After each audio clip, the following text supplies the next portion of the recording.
মেয়েটা তোমায় ভালোবেসে নিজের বয়সটা বাড়িয়েছে, তোমার বোঝা উচিত ছিল সে তোমারই অপেক্ষা করে গেছে।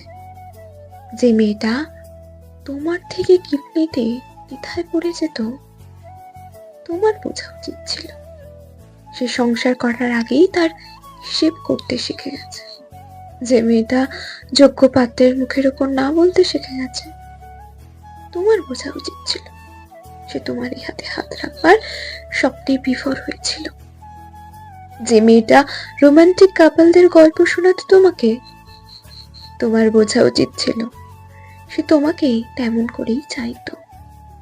যে মেয়েটা তার সকল সিদ্ধান্তে তোমার কথায় ভরসা পেত, তোমার তো এটা বোঝা উচিত ছিল সে তোমাকেই বিশ্বস্ত ভাবে। যে মেয়েটা তোমার সব অপরাধ জানা সত্ত্বেও থেকে যেতে চাইলো তোমার জীবনে, তোমার তো এটা বোঝা উচিত ছিল সে তোমাকে শুধরানোর সুযোগ দিয়েছিল। যে মেয়েটা তোমার জীবনের অংশ হতে তোমার কাছে ছোট হয়ে বারবার কেঁদেছে, তোমার বোঝা উচিত ছিল তার শূন্যতা তুমি ছাড়া কেউ পূরণ করতে পারে না। তুমি মিথ্যে বলছো এটা জেনেও। যে মেয়েটা তোমায় বুঝতে দেয়নি বিন্দু মাত্র, তোমার তো বোঝা উচিত ছিল সে তোমায় লজ্জায় ফেলতে চায়নি কখনো। যে মেয়েটা তুমি যোগাযোগ বন্ধ করবার পরও বেহায়ার মতো যোগাযোগের চেষ্টা করে গেছে, তোমার বোঝা উচিত ছিল সে তোমাকে হারাতে চায়নি। যে মেয়েটা তোমার অবহেলাকে ব্যস্ততা ভেবে শাসন করবার প্রয়োজন মনে করেনি, বোঝা উচিত ছিল তোমার সে তোমাকে পরাধীনতায় বাঁধতে চায়নি। যে মেয়েটা তোমার ছেড়ে যাবার বেলায় জোর করেনি, শুধু তোমার অভিযোগে কান্না করে গেছিল, তোমার বোঝা উচিত ছিল কতটা ভালোবাসলে এতটা কান্না করে মানুষ।